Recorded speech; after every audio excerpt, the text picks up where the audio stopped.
एक बार फिर से। दोस्तों, अगर आप अपनी लाइफ में कुछ नया सीखना चाहते हैं तो चैनल को सब्सक्राइब जरूर करिएगा। दोस्तों, सनातन धर्म में तुलसी के पौधे को सर्वाधिक पूजनीय पौधा माना गया है और इसका कारण भी है। जगत के पालनहार श्री हरि विष्णु को अत्यंत प्रिय है तुलसी का पौधा। बिना तुलसी के पत्ते के भगवान श्री हरि विष्णु भोग स्वीकार नहीं करते हैं। जब भी हम भगवान श्री हरि विष्णु की पूजा करते हैं, उनको भोग अर्पित करते हैं, अगर हम उसमें तुलसी का पत्ता ना डालें तो 56 प्रकार के भोग भी हम अर्पित करें, भगवान श्री हरि विष्णु उसे स्वीकार नहीं करते। मात्र एक तुलसी का पत्ता भगवान श्री हरि विष्णु को प्रसन्न कर देता है, उनको तृप्त कर देता है। तो हमारे धार्मिक शास्त्रों में तुलसी को बहुत महत्वपूर्ण माना गया है। सिर्फ तुलसी के दर्शन मात्र से समस्त प्रकार के पाप नष्ट हो जाते हैं, समस्त प्रकार के दोष नष्ट हो जाते हैं।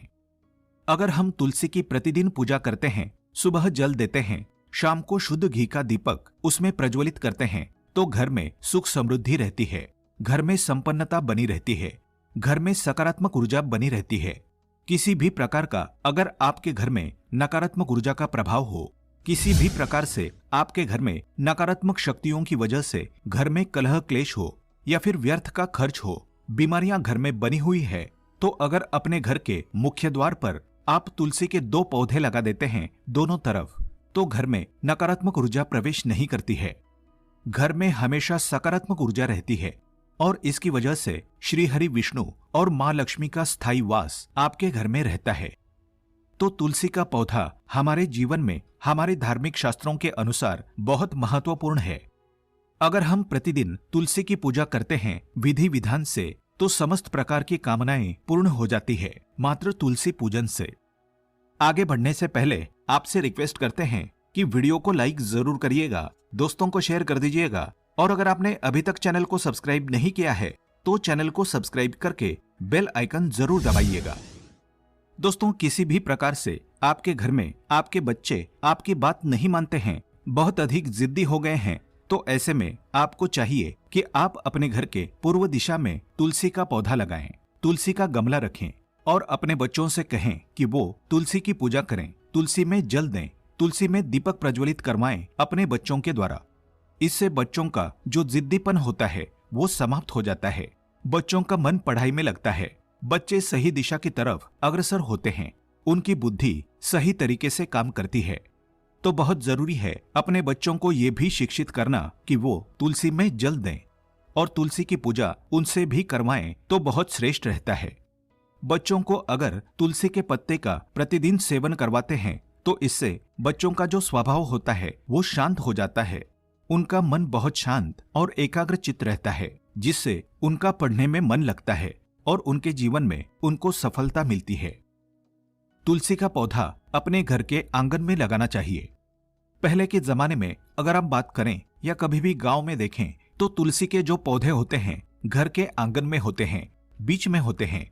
लेकिन अभी हम शहरों में रहते हैं, ऐसी व्यवस्था नहीं है कि हम घर के आंगन में तुलसी रख पाएं। तो ऐसे में हमें चाहिए कि हम तुलसी अपने घर की छत पर रखें, बालकनी में रखें, लेकिन तुलसी हमें घर में रखनी जरूर चाहिए। तुलसी का घर में होना सुख समृद्धि का सूचक है। तुलसी का हरा भरा होना, हमेशा हरा रहना बहुत शुभता का सूचक माना जाता है। ऐसे घरों में सदा लक्ष्मी वास करती है, श्री हरि विष्णु की कृपा बनी रहती है। तुलसी जिस घर में रहती है, ऐसा कहा जाता है कि सभी देवी देवताओं की कृपा उस घर पर सदा बनी रहती है। आज की वीडियो में हम आपसे बात करने वाले हैं तुलसी के सबसे आसान पूजा विधि के बारे में। अगर आप इसे करते हैं, महीने में 2 बार आपको करना है। हर महीने में 2 बार तुलसी की ये पूजा आपको करनी है।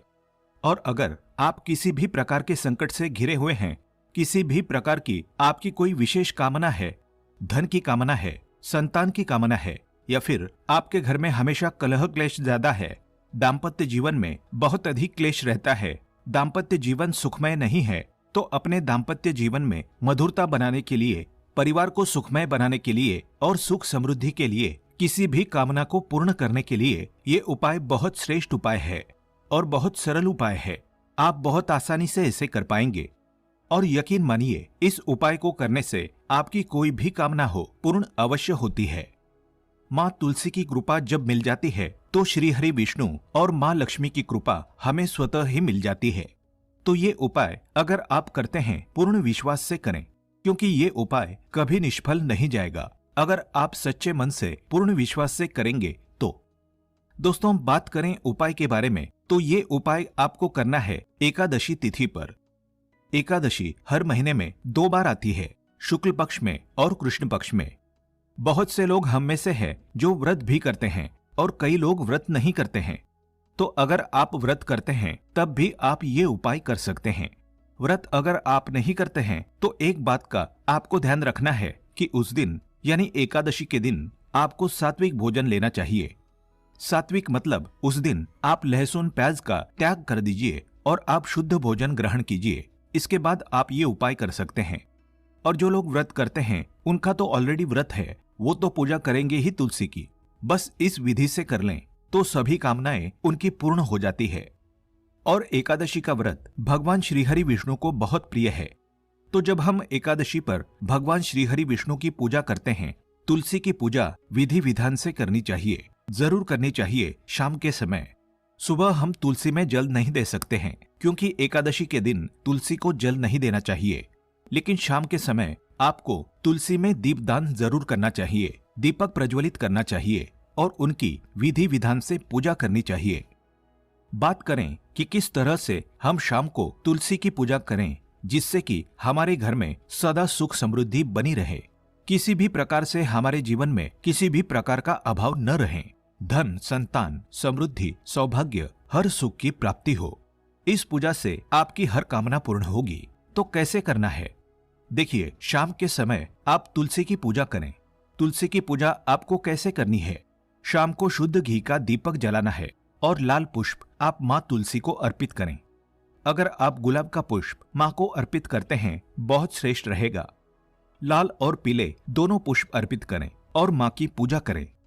अब आप दीपक प्रज्वलित करते हैं, शुद्ध घी का दीपक प्रज्वलित करना है।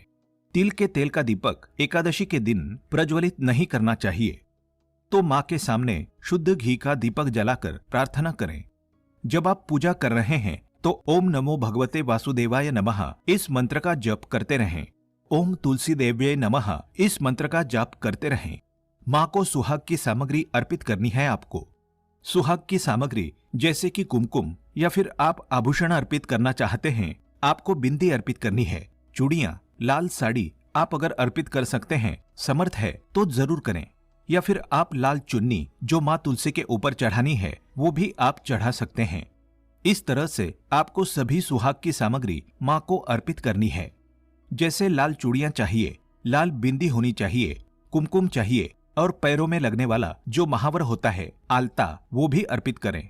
नेल पेंट चाहिए और लिपस्टिक, काजल, ये सभी वस्तुएं, 16 श्रृंगार की जो वस्तुएं होती है वो सभी चीजें माँ को अर्पित करनी है आपको।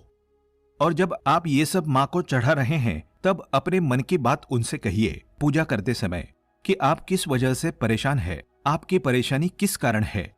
तो इस तरह से आपको अपने मन की इच्छा, जो भी आपकी इच्छा हो, जैसे आप संतान के लिए परेशान है, आप धन के लिए परेशान है, आपके जीवन में, आपके परिवार में, आपके दाम्पत्य जीवन में क्लेश रहता है, इससे आप परेशान है, या फिर आप कर्ज से परेशान है, कोई भी आपकी समस्या हो सकती है, आप उस समस्या को माँ तुलसी से कहें। देखिए, हम किसी भी प्रकार की समस्या से अगर परेशान है तो तुलसी की पूजा करते समय या तुलसी की पूजा करने के बाद अपनी परेशानी उनसे कहते हैं तो वो परेशानी बहुत शीघ्र समाप्त हो जाती है। कारण क्या होता है? तुलसी भगवान श्रीहरि विष्णु को बहुत प्रिय है और तुलसी को की गई प्रार्थना, तुलसी से की गई अपनी कोई भी मनोकामना सीधे श्रीहरि विष्णु तक पहुंचती है और भगवान श्रीहरि विष्णु उसे अवश्य पूर्ण करते हैं। तो आपको जरूर तुलसी की पूजा करते समय अपनी प्रार्थना माँ तुलसी से कहनी चाहिए। सुहाग की सामग्री आप अर्पित करें और उसके बाद आपको चाहिए कि आप माँ को भोग अर्पित करें। इस दिन तुलसी में क्या भोग अर्पित करें? आप सफेद मिठाई का भोग लगा सकते हैं, दूध से बनी हुई मिठाई का भोग लगा सकते हैं, या फिर आप कच्चा दूध भी कटोरी में रखकर कच्चा दूध माँ को अर्पित कर सकते हैं, उसमें थोड़ी सी मिश्री डालकर। इस तरह से आप माँ को भोग अर्पित करें, पूजा करें। वहां बैठकर 108 बार जप करना है।